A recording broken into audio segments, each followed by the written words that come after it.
rayuwa kawai take kuma yi mana sadaka.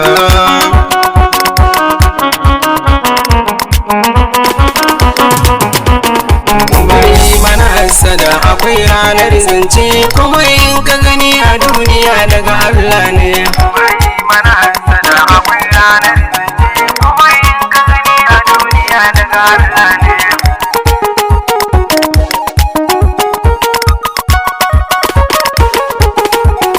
Da farko zan sanya rabu sarki mabuwaye, buwayen da ya yau dare yake juyin yaye, ka kara mani daukaka cikin sabon yaye. Ibo na salati ka yau gurin da masoyi, dan Abdullahi na shi kaɗai nake so na koye.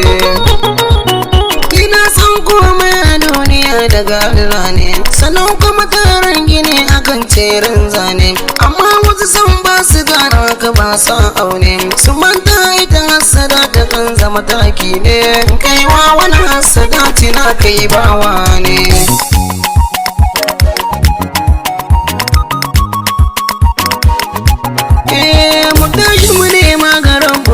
Ya hana ba domin shi da ya bawa wanda kai kewa gaba, su dai da mutum cikin saban ka da riba ba, amma an kuyere da ko hakan shi kuka zaɓa, to ni na yi tawassuli da sarki na raba.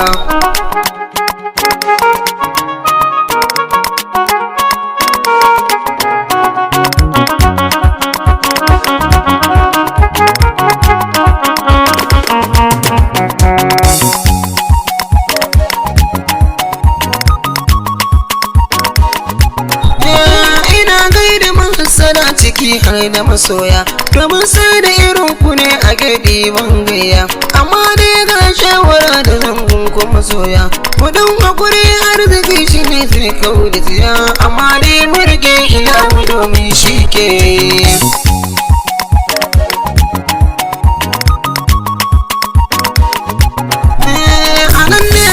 Saya ina gaida masoya, kowa ya rike suna anoma har makiyaya, idan wani ya fi ka toti na kafu na baya, mu bar nuna bagin ciki cikin dukkan tafiya, domin kowa arzikin shi na gun Allah ne. Mu bari mana sada akwai ranar zance